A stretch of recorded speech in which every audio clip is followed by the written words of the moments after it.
to Let's Talk Tuesday. This is the podcast where we have real conversations about learning, leadership, and what it truly takes to help people and organizations grow.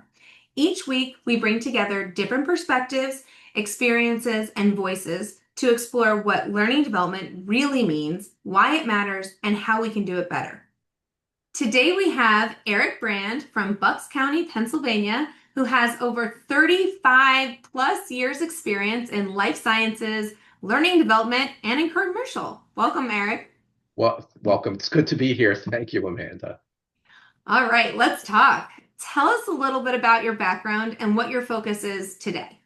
So I have a really unconventional background, and I feel really lucky to have kind of gone on this journey. I'm an engineer by training. Undergraduate, I was electrical. Graduate, I went for biomedical. My first real job was doing R&D at a medical school. But then that morphed into an entrepreneurial experience in a startup that was in an incubator in South Florida. From there, I really moved into more traditional pharma, but onto the regulatory side of things. And then from regulatory, moved into sales leadership, sales training, hence why we're here talking today about L&D, but then also sales operations. And that's really led me, to multiple different data points throughout my career. But where I'm at right now is I'm the Chief People Officer at the Blumberg Institute and the Hepatitis B Foundation here in Doylestown, Pennsylvania. What's really cool about that is we are a force for good in the community, and we create policy, and also are a world-renowned institute for researching liver diseases, especially around hepatitis B. But what's also cool about that is we're all housed within the Pennsylvania Biotech Center. And that center has 58 startup biotech companies. And the revenue that's generated from that, from the management of that, actually fuels our research. So we're for profit, we're not for profit. Whatever we do on the profit side of things really fuels our nonprofit mission. And it's a really interesting space to be as it relates to just all these new companies, but also doing good. And then on the side, I am a lecturer at Wharton, at the Wharton School of Business. And I have my own consulting company, and I do work with some small startup or smaller pharmaceutical companies that really need some one-on-one coaching. That's amazing. We're so excited to have you and to dig in more about your experience in learning and development. So thank you so much. So it's amazing, but especially with your background that's so varied, but everyone kind of has a different take on when I ask them to define what is learning and development. So in your words, what does learning and development mean to you? So I think learning and development to me, really, it's an opportunity. It's an opportunity to have a lever that can be pulled to drive the business, or in our case, we're a nonprofit, the mission forward. I think it's an opportunity for someone to be an adult in the room, and to, in my old world, I was in life sciences. We were the intersection between sales and marketing. And, sales had a certain vision and something they needed to accomplish. Marketing had a vision. And our goal was to basically, understand the customer, understand our audience, and begin to kind of, be an intersection between the two of those and come up with a strategy that could allow both of those worlds to kind of collide, but in a very good way. Yeah, absolutely. It's amazing how it brings people together and it also bridges gaps and it mends fences, hopefully, if it's done right, right? So we talked a little bit about this already, but why is learning development so important, especially in today's world? Well, I think it's important in a lot of reasons. I think just from a simple business standpoint, if learning and development is supported, if they have a seat at the table and it's done right, learning and development can, yield results. Previously in my career, and this goes back over 20 years, but over 20 years ago, when I was at Johnson and Johnson, an initiative that I had launched, which was just really simple, just simple focus, on one product over the course of, several months, it yielded $175 million an additional growth for the brand. Wow. There was no additional marketing, there was nothing else. It really was just a focus and really good communication and good training and coaching of our people to understand what we wanted them to do, but then also having really good pull through on the back end to make sure we inspected what we expected. So I really think, training and development can be, or learning and development could be a growth engine for an organization. It's a retention tool. It's a succession planning tool for an organization. And it's a great place where people learn the business and also how to coach and develop people.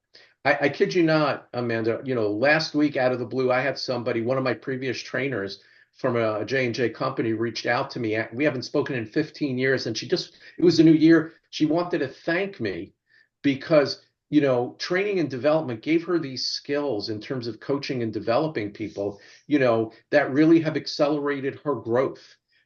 Some of my other trainers, and this isn't me, it's just the environment, both are vice presidents at, Fortune 100 Fortune 100 companies in the life sciences area. They're VPs and they're doing really well because of the understanding, and the mission of what training and a good training team can do, but also the coaching, the expectation setting, the pull through. I really think that's helped them in their careers to, attain what they've ultimately attained.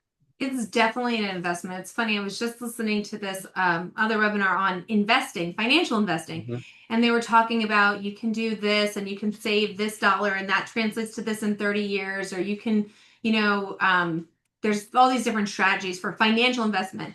And at the end, they said, but the most valuable thing that you can do today, whether you're 20, 40, 75 years old, honest, he said 20, 40, 60, but Mhm. is invest in skills to develop yourself to be better, to gain more money, right? So the more you invest in yourself, like we talk about with organizations investing in their people, it truly is an investment because you're going to see, like you said, like Johnson and Johnson, right? You're going to see that return on investment if it's set up properly and if it's evaluated properly. You're really going to see, did this move the needle? Did this drive revenue?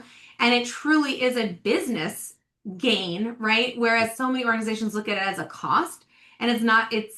Truly, you're going to gain more if you do it right. You're going to gain more, but it's not just about your organization investing in you. It's also about you investing in your skills to level up so that you can bring more to your mission, so that you can bring more to your organization. I can't agree with you more. And I think, two words that I think are extremely powerful that people don't always appreciate are transferable skills. Oh, And in whatever role that you're in, uh, you know, I think people need to take stock of what transferable skills are they getting. And it could be at your job. It could be if you're a Boy Scout leader. It could be if you're volunteering at your church or synagogue, whatever that may be.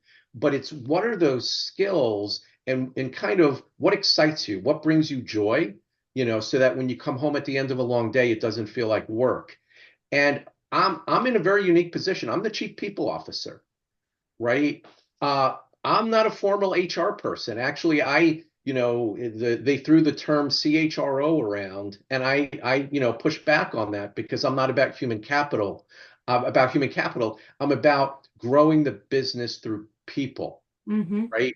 And the mm-hmm, transferable skills in coaching and process and things I've done in regulatory 20 years ago are extremely applicable to what I'm doing right now, maybe in a different form, mm-hmm. but those things that gave me the confidence to accept the role and not only accept it, but excel at it and build an organizational competency that this organization, didn't have before, but I'm really glad that they, made the investment in it because I think we're all better for it.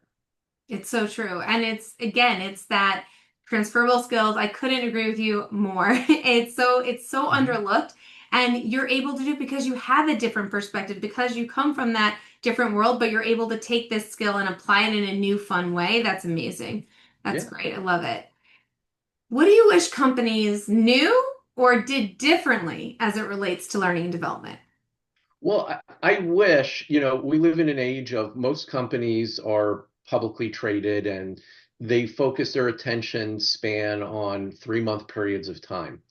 And, for that quarterly meeting. And I wish from an L&D perspective that they would realize that L&D isn't optional.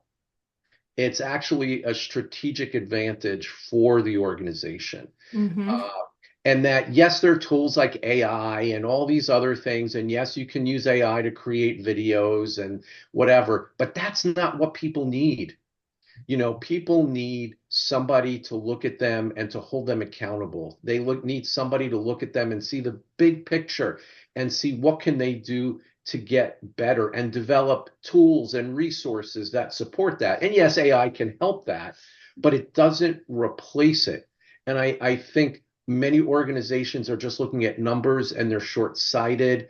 And, organizations begin to fall apart, especially from a cultural standpoint when L&D or elements thereof as it relates to developing people are unplugged because we can feel we can buy the talent from the outside, Mm-hmm. right?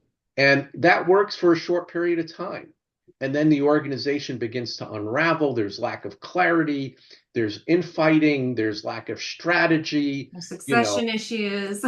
yeah, and it's pay me now, pay me later. But if you have a good L&D person that's strategic, that's given a seat at the table and wants a seat at the table, I think every organization that I've been in that role, I've been able to uplift the organization both culturally as well as from a bottom line standpoint. Mhm. And that's just because I see what training and development, learning and development, people develop. I see what it does.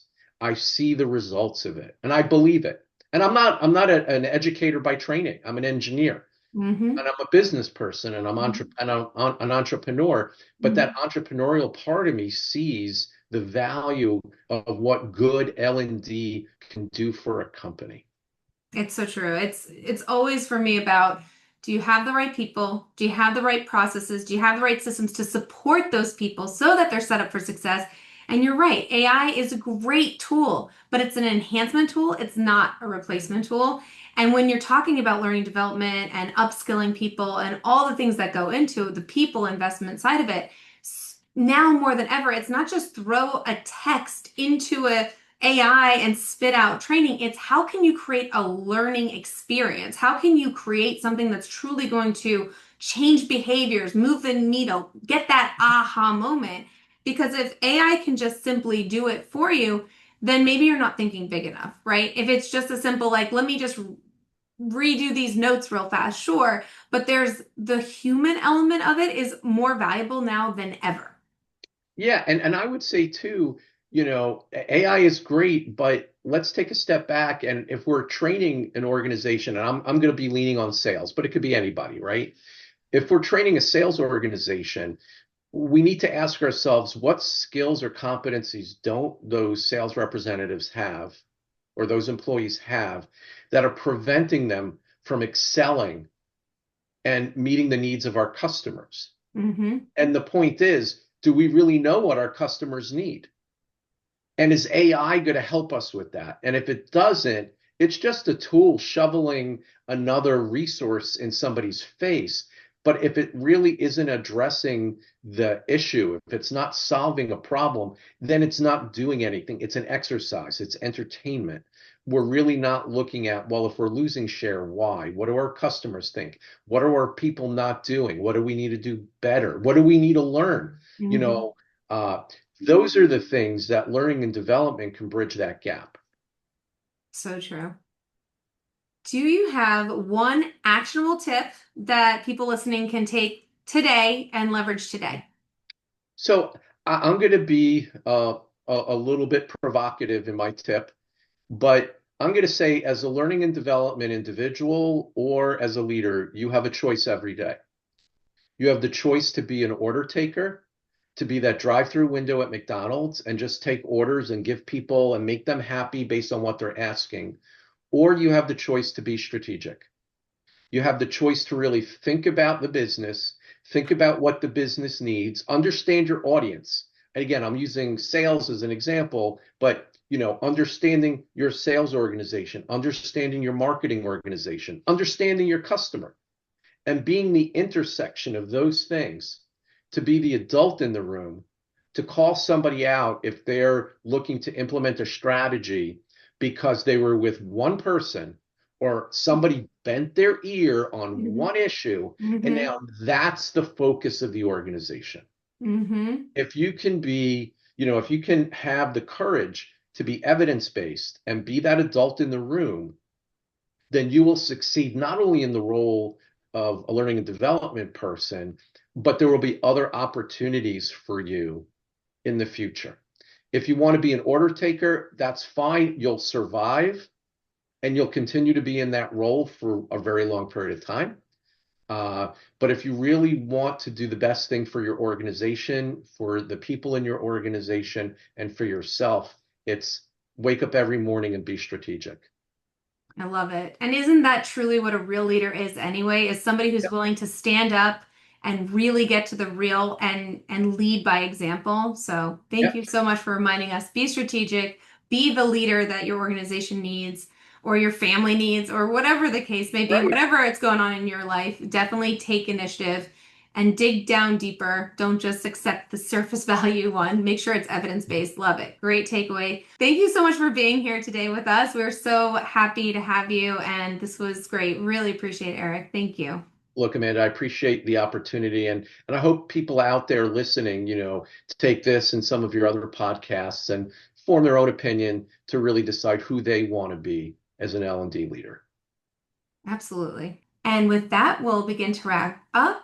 So I hope this discussion gave our audience a few new perspectives, sparked some ideas, and left you with at least one takeaway you can put into action immediately. If you've enjoyed this episode, be sure to subscribe and join us every Tuesday as we continue exploring learning, leadership, and what it takes to help people and organizations grow.